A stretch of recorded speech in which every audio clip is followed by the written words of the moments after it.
Okay, now saya nak ajar. Mungkin ada di antara korang yang nak collab dengan Malaikat Cinta.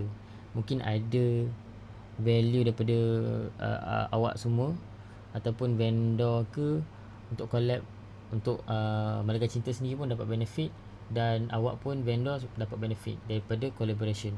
So cara untuk dapatkan collaboration daripada Malaikat Cinta, ini cara dia. Okay, so tekan daftar vendor. Nampak ni collaboration. Mungkin nanti kita akan letak kat sini lah, kat bawah ni. So bila ada button collaboration tu, itu dia akan bawa ke collaboration punya page lah. So bila tekan collaboration, kolaborasi bersama platform Malaikat Cinta. So di Malaikat Cinta kami percaya bahawa industri perkahwinan bukan hanya tentang produk dan servis.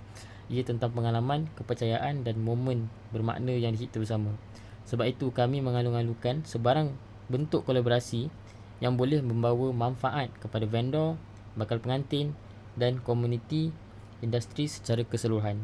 Kami sangatlah welcome. Okay, so collab sekarang bila tekan dia akan pergi kepada form ni lah. So anda kata kalau korang nak collab, korang isi maklumat korang ni dan pilih maklumat yang sesuai lah. Kemudian korang bacalah kelebihan-kelebihan collaboration kita ni antara Malaikat Cinta dan awak lah. So masukkan dan submit, dan boleh call juga support kita untuk sebarang pertanyaan. Okay, itu saja untuk cara collaboration.